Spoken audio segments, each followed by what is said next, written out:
Hi folks, welcome to your Fatek Rangers vs Kilmarnock preview pod coming to you in association with Jersnet. The latest Jersnet pod, a comprehensive review and discussion of Rangers 1-0 win over St Johnstone at Perth on Sunday. It's Craig talking to Alan. I would advise you to watch that if you possibly can. It's now available on YouTube and across all other major streaming platforms. My name's Alec Anderson and I'm here to talk to you about Rangers match tonight. We're at home to Kilmarnock at Ibrox on Wednesday the 4th of December 2024 in the SPFL Premiership, a 7:45pm kickoff, and it's on the smart card. It's on the old season ticket, the plastic season ticket. That's nice, isn't it? It's just to keep you up to date with that, because it's been changing. We've had to access home games by a lot of different methods this season. We've had to access home games by a couple of different stadiums as well. As for the kickoff times, this is about the most normal one we've had so far, a Wednesday at 7:45. Very retro, very old school, even when we thought we were going to get the classic Saturday 3pm against Dundee United the other week. The Dundee United bus was late and the game kicked off at 5-4. So yeah, weird kickoff times, weird ways of getting in, but this is all about Rangers trying to get back into a rhythm. This is only, I think, the second time this season that Rangers have played successive league games in the space of 3 or 4 days. Now we're going to end up doing 3 straight league games in the space of 8 days inclusive, going to Dingwall on Sunday, and I think that's the first that's happened this season.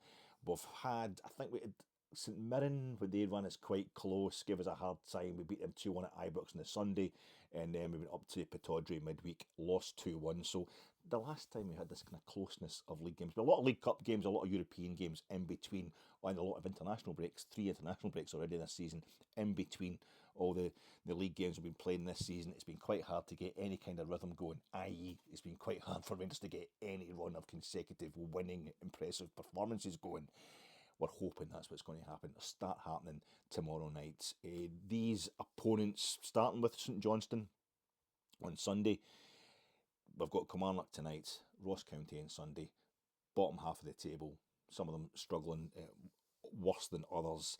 These are games we need to start winning. We need to start ticking these off, not just for the sake of any kind of latent league challenge, a challenge for the title, but just to start getting that confidence into our system and maybe get some goals, some proper performances into the kind of psychological bank for us facing Spurs in the following game at Ibrox in the Europa League, and then we have that little matter of the League Cup final against Celtic.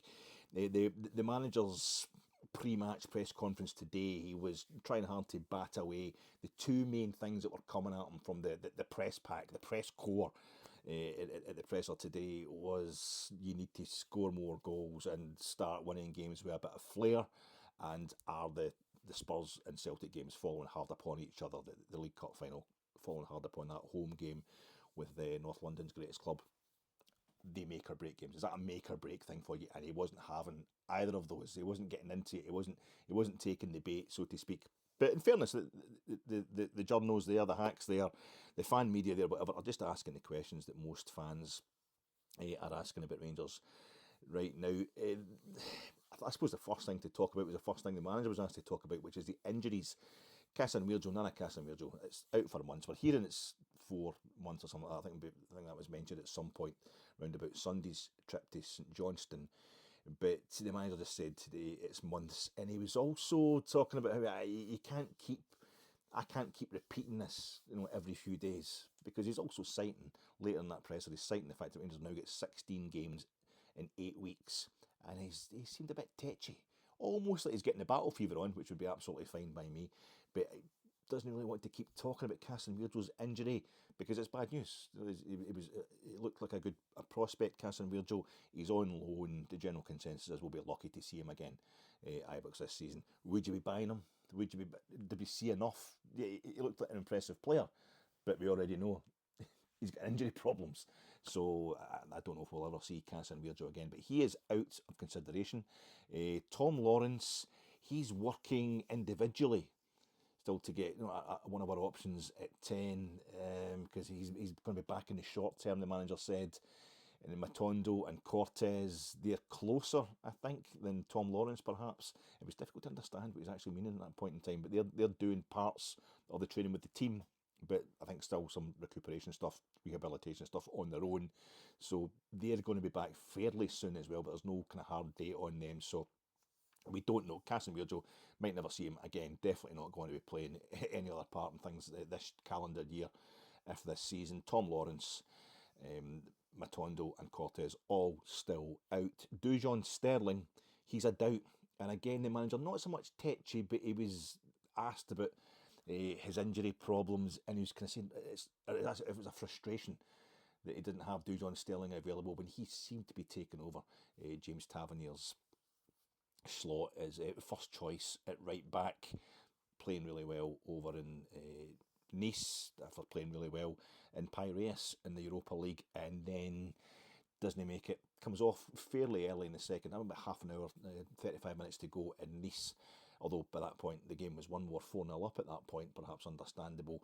But then he doesn't appear at all. He's not in the squad for Perth on Sunday, and it's a nerve problem. You probably know better than me hearing this thing. It's about a nerve problem, but the manager seems to be like kind of getting on his nerves problem, because it's not an injury. It's just something that happens to a human body. So it's not a frustration. This is how he's phrasing it today. So I think he's just trying to say this is the situation with Dujon Sterling. This is going to happen to him every now and then. I'm thinking about Ledley Kings and the E's at Spurs something like that years ago. It's just one of these things that's going to happen every now and then. So we can't count on Dujon Sterling. Something that's become apparent over this season.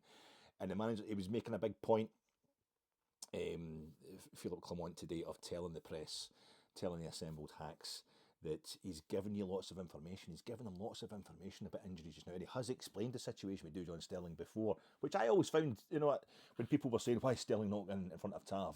Other than the fact that I generally think James Tavernier is perfectly acceptable, at least as right back. We'll talk about that later in terms of Tav's own post-match presser in Perth. But the idea that Dujon Sterling should go straight in there, I was kind of asking, well, where's the evidence? Where's the evidence that Dujon Sterling is available all the time? He's always injured. Not always, but quite a lot of the time. And he's getting to that age now, getting towards the mid-20s now, where it's becoming, this could be an ongoing problem, somebody we can't rely on to play all the time. And the manager was kind of pointing that out today, almost trying to tell us, it seemed to me, don't get yourself excited. Don't talk about Dujon Sterling as an injury. He hates injuries. Philippe Clement hates talking about injuries. He's pointed that out. He pointed it out last season. I don't like to talk about the players who are not available. But the problem with Sterling is it's always going to be a question now, if he's available or not. And he's already told us on the subject of Casemiro that he doesn't want to keep getting asked the same question. So, it's an anarchy. I like it. Maybe it's a bit of edginess, a bit of battle fever. He's getting himself psyched up in the battle zone. But he definitely a bit narky with the press today on the subject of injuries. Robin Proper is okay. He was a bit sick coming off at half time on Sunday. We know he get caught under the ball at least once. I think maybe a few other kind of ropey moments during the game against St Johnstone. Not that we had many as a team. Actually, quite a solid performance all in when you look back on it. But he did a knock to his knee, but our knees need not knock about Robin Proper coming back. Robin Proper has given us a few knee-knocking moments through this season, but he's available tomorrow. The main things that the press were trying to put to him today was the fact that Rangers don't score enough goals. They don't score enough goals, and you can't avoid the fact that we haven't lost. I was using on Sunday the example of Aberdeen, who have scored 5 goals in the last 3 league games, but they've only won 2 points, whereas we've only scored 1 goal in each of our last 3 league games, and we've dropped 2 points. We've only dropped 2 points. We've gained on Aberdeen, who are in second place. But there's no avoiding the fact that we don't score a lot of goals. I think the last goal domestically, we score a lot of goals in Europe. So 4 goals against Steaua Bucharest at home. We go and we get ourselves a draw, a 1-1 draw over in Piraeus, and then it's 4 goals against Nice in the first 54 minutes of the game. It's quite incredible. And then we come back to Scotland and it seems to be a bit of a struggle. A lot of that, I think, is because, as I'm saying this season, it's really hard to get 2 league games in the trot because we're playing so many European games. This extended league phase, we've also had our 2 qualifying games in the Champions League against Dynamo Kiev. So there's that draining thing of playing on a Thursday night. Eventually, most of the games have been a Thursday night in Europe this season, and then you're going into a league game on the Sunday usually, and it's all Rangers teams, most teams throughout the world, it's a struggle for them to play after a European game on the Sunday and put in the same kind of performance. But that's fine, but there's no doubt about it that we struggle to score goals. I think the last domestic game we scored more than one goal in was the League Cup semi-final against Motherwell. It's a case in point for me in the fact that we're on the cusp. The judgment on Philippe Clement and that this team just now is generally on the cusp, because every time you think you've got a criticism of them, there's just enough to justify what's going on. That League Cup semi-final, we went a goal down. It's not like the league. If we lose that game, that's it, it's all over. It's almost like we scored 2 goals that game because we had to. So maybe there's a minimalist thing going on. We're dealing small to feed, or ensuring that we save 2 goals for the occasions where we need 2 goals. I don't know. We need a second goal against Dundee United, but the league title, obviously, that's a season-long competition. I don't know. I feel as if, as the manager himself was saying, he was admitting we've got a new offensive lineup from last season. He cited Celtic as an example for a couple of the points he was making today, which I found questionable, but maybe also admirable. He's just saying it, because that's the team that obviously are most being used against them as a criticism, or most being used against Rangers at any point in time when we're trailing Celtic. And he was saying, would it be Ida he was talking about? I really don't watch enough of Celtic. I see enough of them when they play us, and they play us often. I'll see them a week on Sunday, and that'll be plenty soon for me. But he was talking about a player who, did nothing for 6 months. Took him 6 months to settle in. He only came into the team last season. If it's Ida he's talking about, the big fella who scored the winner against us in the Scottish Cup final, we certainly helped him keep his goal scoring going. He scored at Ibrox as well, but in that 3-each draw. But yeah, he was talking about him, and what was the other? There was something else he mentioned about Celtic, about how they'd had a bad time, but they got themselves going again by sticking the. I don't know, but it was quite weird, or perhaps refreshingly honest, to admit that Celtic actually exist. I was saying we've got a new offensive lineup from completely new from this time last year. None of the players that were playing up front for us this time last year were here.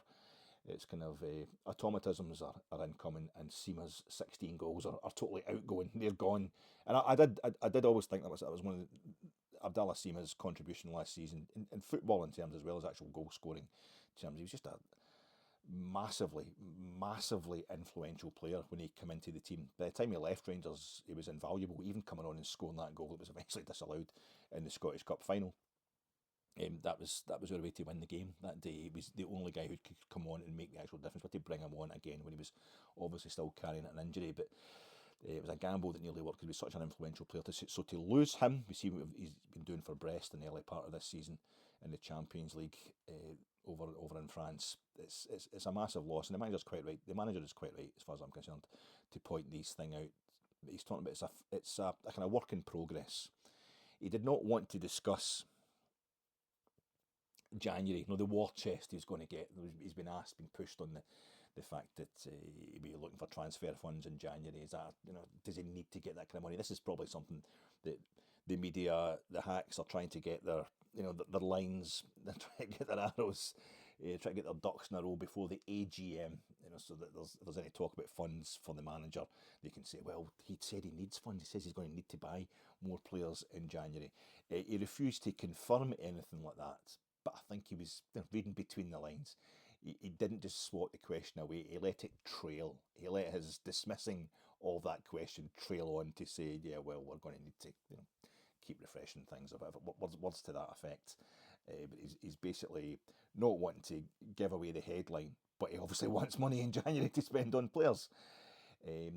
Yeah, he was given the opportunity to praise John Souttar, which he did to the high heavens, but then also said, when somebody asked him if John Souttar was arguably the best defender in the league right now, he's like, he's the best defender at Rangers, but we don't want to start talking about other teams because he can't influence other teams. Well, we hope he influences Kilmarnock tomorrow night, Philippe Clement. But he was talking about John Souttar wasn't quite at the level of leadership that we got from Conor Goldson. I think the leadership, the bollock in his teammates, that wasn't coming naturally to him, and that was something he was going to have to learn. But he was saying he's still got a way to go, but he's doing quite well. So it was quite good to see him just kind of on the job, keeping on top of John Souttar while also cajoling him, but also not giving him too much praise. A work in progress, one of the phrases he was coming out with today. Cerny, total improvement from Cerny, and he cited that as an example of why anything we're moaning about just now, basically something that's not good enough, the attack, the number of goals, the lack of flair. This is something that was getting put to him today. Well, Cerny, he was a man who was getting slagged on. He was the worst player in the world after that miss against Leon. Definitely was getting in the neck, Cerny. And now he's totally invaluable for the goals he's providing, and that's absolutely true. So it was quite an inspired, quite an enjoyable press conference, quite a salty press conference. It was quite substantial, just the manager's mood, his demeanour. I liked the way he came across. He's a presence. I'm enjoying his character. There's definitely character there. And I think the question about John Souttar, or one of the questions about John Souttar, was prefaced with, "You were an excellent central defender yourself, Philippe." And he was straight in there with, "Did you see me playing? Did you see me playing?" Trying to make out that he wasn't that great. He played 30 odd times for Belgium, so he's obviously a cracking player in his day, Philippe Clement. But it was nice to see that kind of self-deprecation, that modesty. He's looking to have a laugh as well as having a bit of back and forth with the media. Talking of which, James Tavernier, I've seen a few pods, a few kind of comments online. Never always the best place to judge the general mood of the Rangers supporters, I'm always keen to say.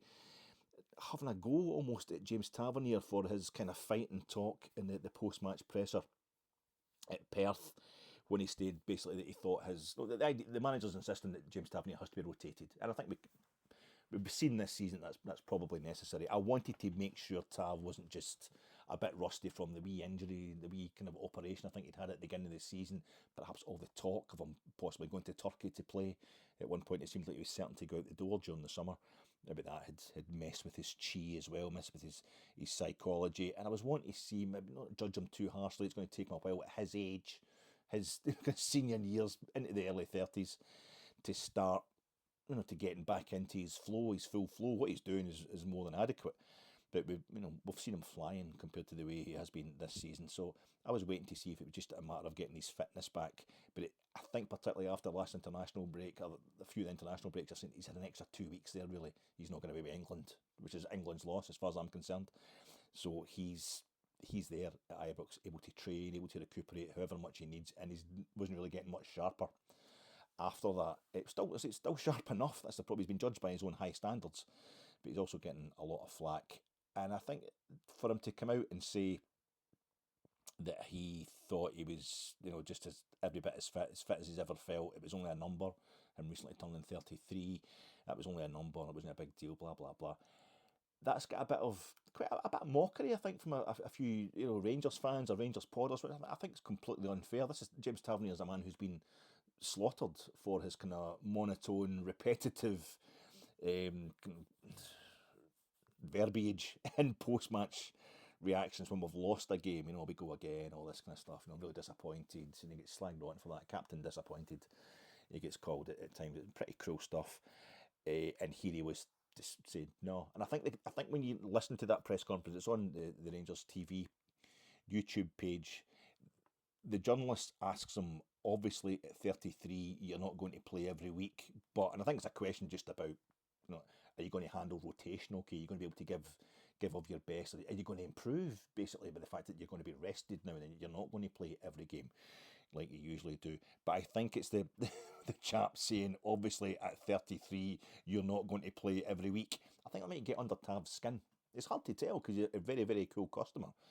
But anybody that thinks that's a lack of character, they prefer aggression, outward aggression. I think anybody who's outwardly aggressive all the time is struggling on a personal level. It's a lack of character. But you should also remember that his hobby is clipping the ears of XL bully dogs. This isn't a man who lacks aggression. Plus, every time he gets his shirt off at the end of a game, he's absolutely ripped, covered in the old jailhouse tats. So there's depths of violence and aggression definitely within James Tavernier that I think he might have done well to keep in check over the years. But I think that the way he answered the question was a lot to do with the way the question was asked. It was, to me, it was fighting talk. And he was saying, yeah, I'm as fit as ever. He's definitely got that will to win. He's definitely not enjoying being on the bench. And so it's not about picking up the money for James Tavernier. And that led to another thing where there was talk of how next year would be his testimonial year, once he completes the decade. And I think people were talking about how that's embarrassing and we shouldn't. Read the room, like you're only entitled to a testimonial if Rangers are doing particularly well at that time, or if you've won 1 million trophies as a Rangers player over those 10 years. That's all wrong. I think that's it's not a besmirchment. It's not besmirching the club to give a testimonial to a player who hasn't won as many trophies as we'd like. I think it really does kind of disgrace Rangers if we don't give testimonials to players who've been there for 10 years, playing the number of games, scoring the number of goals, laying on the number of assists that James Tavernier has, captaining the club so often. If we don't reward that, it speaks of us being ashamed of ourselves. I think it speaks of this idea that seems to have popped up over the last couple of years as Rangers supporters, get increasingly impatient about our inability to win another league title and to win basically half the trophies in Scotland at least, where we're only supporting Rangers if they're winning. If they're not winning, it's getting towards hate at times. It's something I find really puzzling. I'm not trying to say anybody needs to earn their stripes these days as Rangers supporters. We all went through the lower leagues, the journey, etc. But some of the weight, the manner of the criticism of players like James Tavernier, who really is just an amazing servant for the club. I find it worrying. Maybe it's a modern. Rangers supporters have always been like that. There's always been criticism of players. We don't hold back. It's quite ugly at times, the football. It is a social pressure valve. Stuff comes out at the football and it gets misdirected towards people who should be our heroes or members of our own team. But I think some of the criticism, the manner of some of the criticism and the level of it heading towards all Rangers players, managers, whatever, it can go OTT. And this idea that James Tavernier might not deserve a testimonial, I find it quite sickening, to be honest with you. Other news before we chat about the actual import of tonight's game. I need to mention, of course, the fact that we drew Fraserburgh in the Scottish Cup, the first round of the Scottish Cup that we will be involved in. I think it's the weekend. It was Saturday the 18th of January. I don't think there's a lot of wiggle room for that game because we've got Aberdeen at Ibrox on the Wednesday night. Sometimes the last few years, the first Scottish Cup match that we played, and in the season, in fact, 2017-18 season. So we're basically looking at 8 years ago. 8 years ago, we played. It was Fraserburgh. We played. It was our first Scottish Cup match. It's a game it's invariably a game against a lower league club, and we score 3 goals, maybe concede 1, and it's never that good. But it usually comes after a winter break. And we've usually been playing, 9 times out of 10 we've been doing quite well going into the winter break, and we commit the winter break and we've lost all momentum, and it's first highlighted, the first red flag of the loss of momentum is usually a slight struggle, albeit we're playing reserve team players, trying to bring in young guys against Stirling Albion, Stranraer, I think we've had as well, Cowdenbeath and Fraserburgh. So Fraserburgh, we played them in 2017, 2018. I remember Nico Kranjčar playing that night. I loved the fact that we had Nico Kranjčar playing for Rangers. Absolutely fantastic, an absolute legend of a player. He was well past his best by the time he came to us, but I don't know if he captained us that night, but he certainly captained us on one occasion at Ibrox in the League Cup, and I just had a wee moment of going, I used to watch Nico Kranjčar playing even for QPR, playing for Spurs, and just thinking that guy is a gorgeous footballer. He's just got one of the most sublime touches I've ever seen in my life. Imagine that guy was playing for Rangers. Anytime you see a good player, you always think, imagine that guy was playing for Rangers. Imagine how good that was being. A few times these guys have played for Rangers. By the time Nico Kranjčar came to us, obviously he'd lost his pace, etc. But he's a phenomenal professional. And I remember, was it Annan or something like that? It was a midweek game in the League Cup, I think, at Ibrox, in one of our first seasons back in the top flight. And Nico Kranjčar was captain us probably that very season, 2017-18. And it was lovely. It was a lovely moment, thinking, there it is, Nico Kranjčar, captain in Rangers. And that was one of the few lovely things about that season, 2017-18. That was our second one back in the top flight. Graham Murty was our manager for that game. When we played them, we played Fraserburgh at Belsley Park, which is their iconic stadium, a really iconic stadium because of the big church nearby, up in Aberdeenshire, iconic amongst groundhoppers, and just a beautiful looking stadium. I've never been. So this is the first time I've seen. I wasn't at that game the last time we played them. So this is the first time I'll ever see Fraserburgh, and it's always quite nice to see a new team. But Alfredo Morelos was on the bench that night. Was he actually? I don't know if he was dropped against Fraserburgh, but there was no doubts around his Rangers' future, which there were for the next 15 years before he actually left. But that was a season 2017-18 where we lost 5 goals in the league. Two different league games. We conceded 5 goals, but we also scored 5 goals in 2 different league games, and one of them was the same game. That 5 each game, last game of the season against Hibs when Jimmy Nicholl was our caretaker manager. We scored 6 goals in a game in each of the cup competitions. Against Dunfermline, I think, in the League Cup, and against Ayr in the Scottish Cup, and then we scored 4 goals in the quarter-final of the Scottish Cup and conceded 4 goals in the semi-final to Celtic. It was a bad season. It really was a bad season, but a nice 3-0 win with a Josh Windus hat-trick it was up at Fraserburgh was one of the kind of high spots, even though there was a dodgy tickets thing going on. There was fake tickets when we played them up there. People with legitimate tickets were locked outside as people with fake tickets were inside. They had obviously a small capacity for a Highland League stadium, and they had to be, people were locked outside. So Rangers, wherever we go, there's always something going on. I think this time it's going to be the reserves will be fielding, because it comes between having Aberdeen, Ibrox on the Wednesday night, and then Manchester United at Old Trafford on the Thursday. So usually these games end up being a Friday night or something like that, on some strange TV channel. I think this one might actually be on the stage of the Saturday, maybe even the Saturday evening. But I think we'll be seeing a whole lot of reserve team players, because there'll be a rare chance for a break in this amazingly busy schedule we've got that the manager was pointing out today. So tonight, what do we need to do? Win. We need to win. And we need to win with a bit of style, as I say. We must start scoring more than just 1 goal at home. And if we opened up too much to score more than 1 goal, and that leads to us losing a goal, yeah, I can get that. But the manager, one of the things I felt a bit, maybe it's just something they do in Belgium, it's not really becoming of a Rangers manager, was to talk up the fact that the St Johnstone and Dundee United goalkeepers in our last 2 league games had fantastic, amazing games against us.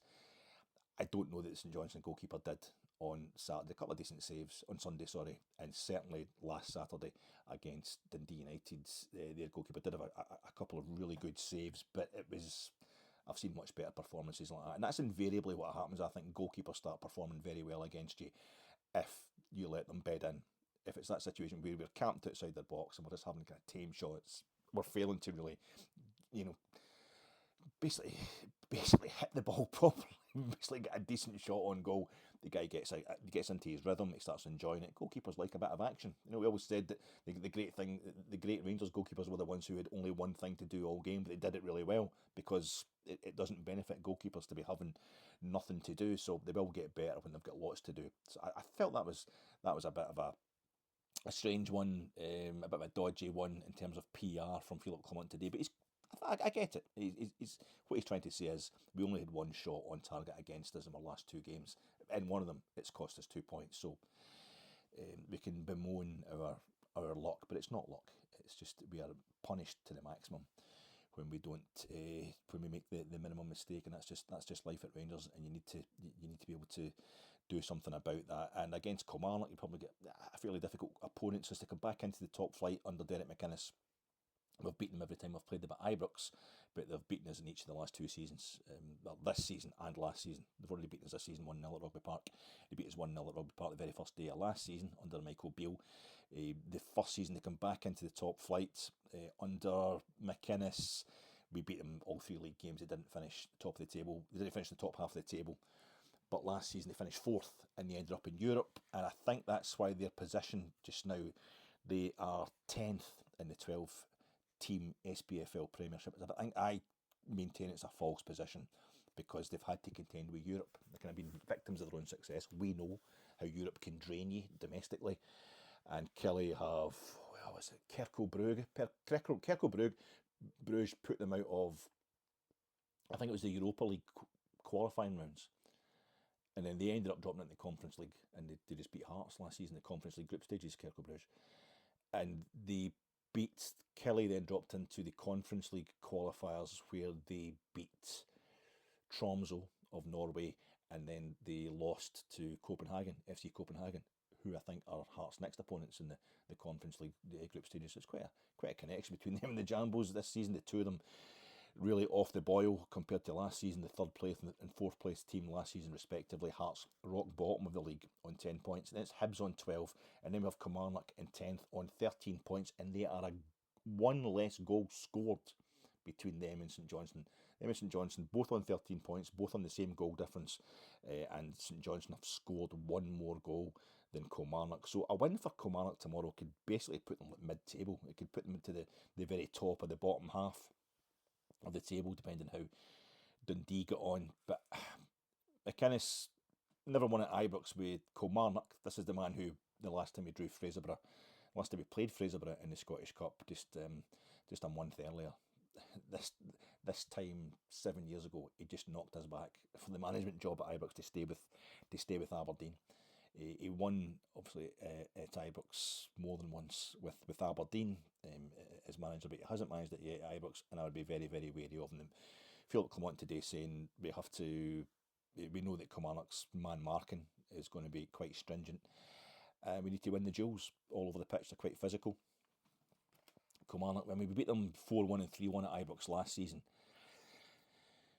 And I hope we can dispose of them the same way tomorrow. And I don't just mean so it's a comfortable gaining of the points. I mean so we actually get some goals scored. We turn on a bit of style for the fans. We turn on a bit of style for ourselves. And hopefully it's a positive night all round. The idea that we can't really lose with Celtic and Aberdeen playing at Pittodrie. No, we can't lose because one of them is going to drop 3 points or both of them are going to drop 2 points. Well, we know from the last time we're in this scenario that we can lose. We can lose to Kilmarnock. And the last time we played on the Saturday in October, Aberdeen took 2 points off Celtic at Parkhead as we saw it. Both of them dropped 2 points, and we had Kilmarnock at Rugby Park the next day, and we lost. So both of them had actually gained a point on us. Celtic and Aberdeen had both gained a point on us. Celtic are 11 points in front of us. Aberdeen are 7 points in front of us, but have played this one game more than us. So technically, if Celtic were to win tomorrow night, we beat Kilmarnock, then we're closing in on Aberdeen in second place. We're expect that game in hand making all the difference. And I think if Celtic were to go to Pittodrie and win tomorrow night, it would really consolidate or augment or compound. I think compound's a better word. Aberdeen's descent, their sharp descent from their amazing start to the season. But of course, that raises the ugly question of Rangers fans wanting Celtic to win. I think we can get too caught up in this because it doesn't make any difference what happens at Pittodrie if we haven't beaten Kilmarnock. We have to beat Kilmarnock tomorrow night. We're still, it's a very ropey situation. We have to get ourselves going. We have to get consecutive league wins, hopefully consecutive clean sheets as well. We have to get our own rhythm going. I think it's one of those questions, what you're wanting to happen at Pittodrie. Say Rangers are 3-0 up at half-time. Fantasy scenario, Rangers 3-0 up at half-time tomorrow. You can then turn your mind to what you want to happen at Pittodrie, and I think it's one of those ones that makes us kind of say out loud, not as much what our true ambitions are for Rangers this season. Our ambitions are domestic treble, Europa League. That's the ambitions always, win everything, always. But it's what you're realistically expecting as a minimum for a successful season for Rangers. And do you consider this a rebuild? And I think even for me, and I definitely do consider this a rebuild season. I think all the messaging coming from the club, especially starting the season at Hampden, tells us that it is a rebuild season. I'm not expecting to win the league, but it's difficult for me to say that I want Celtic to stay 11 points ahead of us tomorrow night, because that means we can catch up on Aberdeen. But I also think it's a really difficult sell, third place for Rangers in a rebuild season, no matter how well Aberdeen have played. And the problem tomorrow night is if Aberdeen were to beat Celtic, that would reignite the confidence they had at the start of the season. Aberdeen, they could then go on and they could be neck and neck between Celtic and Aberdeen. Aberdeen do not have Europe as a concern. They would pull away from us, and it makes our life difficult trying to actually finish in second place and at least guarantee ourselves the more difficult of the Champions League qualifying spots. But means nothing if Rangers don't beat Kilmarnock, and I would like us to win and maybe if them to draw, so we're getting 2 points on both of them. But I will talk to you tomorrow night, people. I will be doing a wee post-match reaction pods, all things going according to plan outside Ibrox. after the game, after Rangers come out. So enjoy the game, and we will. I mean, I will not be. I will talk to you then. Thank you. Cheers. Is that all right? I didn't mean it was just a slip of the tongue. No, it wasn't like split personality disorder you're thinking about. I didn't mean would you shut up? I'm trying to talk to. Did you think I'm mental? I'm trying to talk to the nurse. No, it was just. You said you'd let me out. That was just like the Rangers review. That was total Rangers review stuff. I didn't do any daft film references. There was no TV stuff. Nothing with the books. None of that when I broke into that guy's library the other day. There was nothing like that. It was all total. That was like I could get a job in Rangers review doing stuff like that. Or maybe even back on Jersey or something like that. You said you'd let me go. Don't leave me in here another night. I'm sick of I want to go home. I want to go. Oh, for God's sake. Oh, jeez, oh man. I wasn't meaning that. I just meant me. Stranded at the drive-in. Branded a fool. What will they say? Monday at school. I'm also sponsored by Howard's Way. Howard's Way. No, Howard's Way used to be on BBC, the best bloody soap opera there ever was. I'm sponsored by Howard's Way, and I'm sponsored by Scam Interceptors as well, and the BBC. Aye, it's just it's Gilroy. Gilroy gets in touch the other day after one of my pods, and he says in the YouTube comment section, he says, I can't make up my mind if you're a madman or a genius. I can't make up my mind if you're insane or a genius. Well, we know I'm not a genius, don't we? We know I'm not a genius. Did you see Yanis Hadji's press the other day? See Yanis Hadji? That boy's, the maturity, the class, just the good looks, the humility, diplomacy. It was ambassadorial. A couple of weeks ago I'm saying, Hadji, his agent was lobbying against us in public, get him out of here. I don't care whether he comes back or not. And I was slagging all the wee, the massive kind of hysteria when he played that game against St Johnstone at Ibrox and got himself sent off, and there's folk applauding, going crazy, screaming, and then it was all wee lassies with the cardboard thing. He's your shirt, Hadji. I thought, he's a good looking young boy. That's the only reason that nobody really cares about Yanis Hadji coming back. Well, the last couple of games he's played for us, coming on for that second half against Dundee United, and then the way he played at Perth the other day, I'm like, just. The only worry I've got now is if the tattoo that I want to get his face on my full back is going to be ready in time for a kick-off tomorrow. He's absolutely brilliant. Yanis was totally in love. That's probably the best, most inspirational press conference I've heard for anybody at that age in my entire life. I was greeting and all that.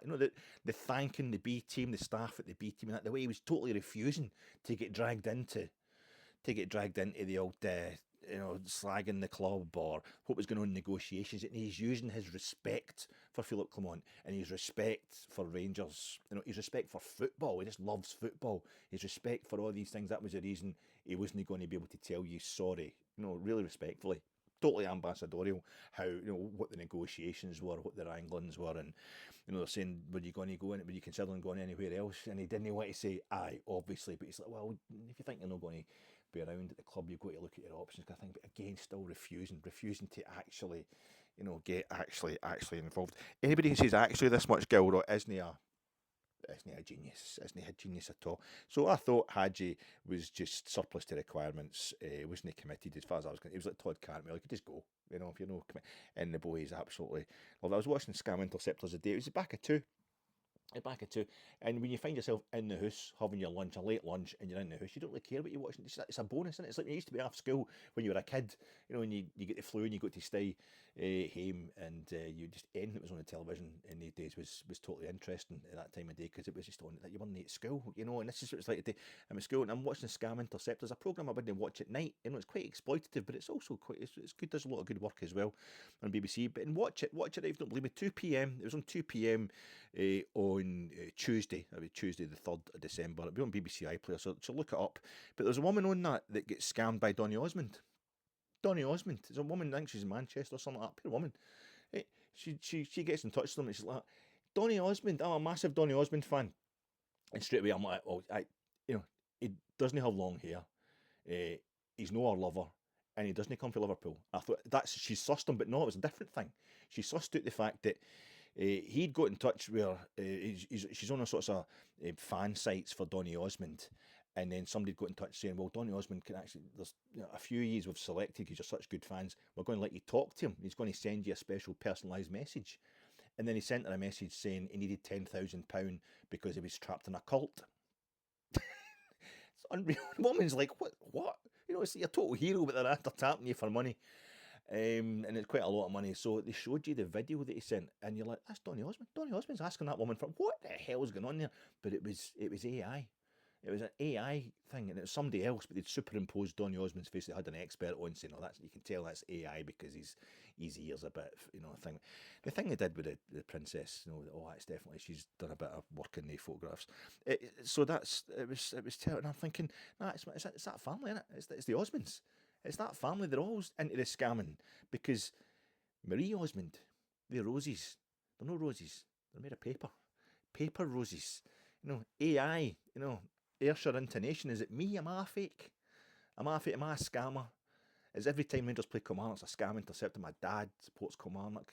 His dad supported Kilmarnock, you know, and I know I talk about this all the time. And the year I was born, Kilmarnock had won the league more recently than Rangers. So I was actually being kind of hipster. I was like one of the guys on that thing that's on a Friday night, the BBC thing, off the ball, wacky, from the terraces, whatever it's called, the thing where they have lovely, really beautiful films. They do these wee films, these wee reports on players or clubs or whatever that are just so compassionate and so respectful. And then they go back to these 40-year-old guys in the Bermuda shirts sitting just punching down all the time, and they're usually punching down at folk who love football.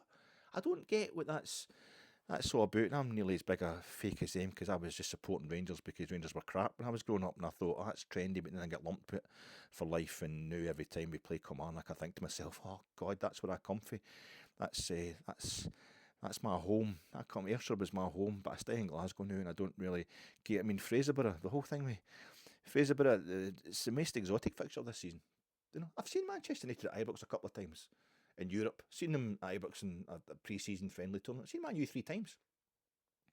Slavia Bucharest, that was the third time I've seen them. It's the fourth time they played at Ibrox in European competition. Even Olympiacos didn't go to Pirates, but I saw them in a pre-season friendly at Ibrox last season. Leon, we're sick of the sight of Leon, guys my age. That's the third time I've seen them. Third time they've pumped us at Ibrox. Leon, who else have we got? Spurs. Well, we play Spurs in friendlies not all the time. I've seen them umpteen times. I've only seen them once, but that's my fault. It's just things that happen. But you know, I saw them at Ibrox in a friend. There's absolutely nothing original going on in the whole Europa League carry on. Fraserburgh, I've never seen them before. And it's going to be absolutely magic. That's going to be the most exotic fixture this season. I mean, even the League Cup, it's not even just a case of foreign teams that I've seen before. All Rangers have done this season is play the 12 teams. We've rotated the 12 teams, the 11 other teams, 11 teams to top flight because we're League Cup games so far. St Johnstone, Dundee, Motherwell. We've not even played a lower league Scottish team this season. So Fraserburgh, if I'm being honest, it's actually the most exotic game. I'm really looking forward to seeing them. I'm looking forward to getting them off the list. And one day I'll get the Broch. I'll get up there and I'll see the Broch at home, and I'll see that lovely stadium with their scam interceptors. It was something else. And also, I like to watch a bit of Howard's Way. You know, a bit of Howard's Way. And there's a guy in that. The thing about Howard's Way is the acting's really good. Really good. And it's the best soap opera that was on television in the 80s and the 90s. It's brought a bit of Miami Vice, I think. Miami Vice meets Dynasty. Comes to, I don't know where it's supposed to be, some made up place down south, Yeovil or something like that, but it's absolutely brilliant. It's all sailing and it's glamorous and it's all business meeting and everybody's wearing the best of gear. It's pure magic and I love watching it. On, I think it's a UK drama, something like that, and there's a scene where you got me open like a 7-Eleven, you know, a salt and pepper 7-Eleven, and we're 11 points behind. Celtic 7 points behind Aberdeen. I've been in a 7-Eleven as well. That's one of the most glamorous things I've done. I go to America and I just do all the things that you see on television. I don't. And I went to, that'll become relevant. And I'm watching Howard's Way, and the day these scenes, a lot of these scenes that you get in these kind of soap operas, but it's the drag back.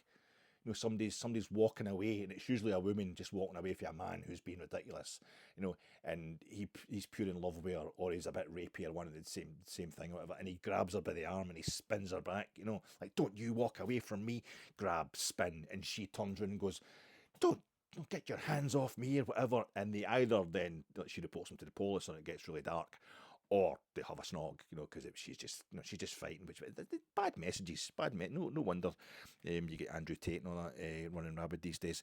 Bad messaging. But the thing about these shots is, they had one the other day in Howard's Way where they've only got one camera, so they do a wide shot, you know, and then they have to move the camera, and it's just the guy. They're just having a shot of the guy, you know, as he goes, grab your arm, pull you back, you know. And then I think they'll go for lunch, right? And that's, what does it say? And scene.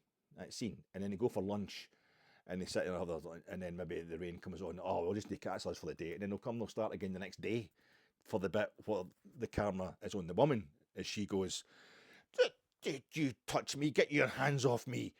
You know, so it's a great, you get the shot. It looks good, you know, so it is what, but it's a massive difference between the two of them. Like the sky's different. There's a plane flying over in the first, when the guy pulls her arm back, and there's no noise whatsoever in the background when she turned it. That's what it's like with Rangers just now. We're trying to pull back Aberdeen and Celtic. There's two shots we're trying to pull back Celtic and Aberdeen. To, like, the manager wasn't having it today. It's only about us. We got to win our game, just know about pulling them back. It is for us. It really is. That's what I try to do. But it's as bad as a Howard's Way kind of pullback scene, because I mean, the first one, we've got Europe. The second one, we're playing Europe, then we're playing domestically. We're playing Europe, we're playing domestically. And it's really difficult to get a rhythm going to be able to pull back somebody in a convincing fashion. And I think the Howard's Way, they lost Tom Howard. No, the guy told me, oh, Jack, you can't make boats from wood these days, Jack. That's far too romantic. It's all about aluminium. You know, he died. He died halfway through the second last series, the penultimate series. I think it became the penultimate series because they couldn't make any more without, you know, Tom Howard, who gave his name, you know, to Howard's Way. So he died. That was really difficult for them, and I think it's the same as us. Like, we basically had to, you know, record from a different home studio at the start. Hampden, we were playing out at Hampden. You know, and it's stuff like that. And it makes it difficult just to do a proper, right, you just come back. The guy who was doing the pulling back, it was that American actor who obviously came to Britain because he was crap in America and came over here to try and get stuff to do, just by the very fact of being American. There's always a part for an American, especially, you know, Howard's Way, they wanted to be glamorous. And he's wearing a big pink tie. Pink tie's used to be really trendy. He's a guy who's, hello, I'm Ed Winchester, no, in the Fast Show. He was the guy, I think he was in a double glazing advert in Scotland as well, whatever. But he's in it, and he's wearing this pink tie, his lovely kind of silvery suit, very Miami Vice, and it reminded me of an incident years ago when I was at working in a bank. I was doing a temp, and then I get taken on one of these crappy I was just doing it. It was peanuts. I was like a data input monkey. You know, I was terrible at it as well. I should have got sacked. But I managed to hang in there, and I was terrible at it. But we'd have these big meetings, the whole floor. It's a big open plan office thing you worked in, so every now and then you'd have meetings about stuff, and everybody was there, and it was kind of everybody chip in, anybody who wants to say anything, chip in. And I was working just the kind of, we were the dog's bodies, we just sat and keyed in lots of data all the time. And there was other folk running about the place who'd worked in banks for years, and I'm quite chuffed the fact they worked in a bank. I'm quite right, that's fine. But we would just sit with our earphones in, you know, and listen to music. Just because I mean, I'm doing this in my 30s now, just behaving like an 18-year-old. But this woman just went, yeah, I think it's quite ignorant when people are sitting with their headphones on, because sometimes we have to, and sometimes they'd have to talk to us about the stuff we were keying in. Just take the earphones out, you know. It's really irritating. I have to pause in the middle of a good track, you know, especially prog rock or something. And she'd be like, that's, you know, that blah, blah, blah. You know, she was saying at this meeting, it's really, I feel it quite ignorant. They shouldn't save time if they didn't listen to their music. And I'm thinking to myself, well, nah, we're not going to do that. But it's fair enough point. We're not going to do that. And then she said, also, I think all they mentioned were suits. And I'm like, what? What the what? And then she said, they can wear suits, but no pink ties. I don't like to see men in pink ties. She went, what the fuck, she's mental. That's just mental. She's just taking that too far. You know, she had a good point to start with, and then it got a bit weird, and then she was just asking for the moon. She was just, that was crap. And I feel that me sitting there going, what the Rangers are that now. Rangers are me in that meeting, and I'm the woman that was talking. Like I just want you to guarantee a home win. The more, well, no, we can't do that. But that's a fair enough point. You should think, no, we should, and I would like you to score more than a single goal. I'm not really sure if that's going to happen. And I want you to really turn on the style and do it with a bit of flair as well. What the fuck, man? That's no, it just feels as a kind of stinginess when it comes to our domestic performances. We had that 6-0 win over Ross County, which seems like an eon ago. And let's not forget that our next league game we lost 3-0 at Parkhead, so it doesn't really stand for anything when you win 6-0. But aye, it's just been. And the whole Tav thing, Tav's not to get a testimonial. Are you fucking kidding me on?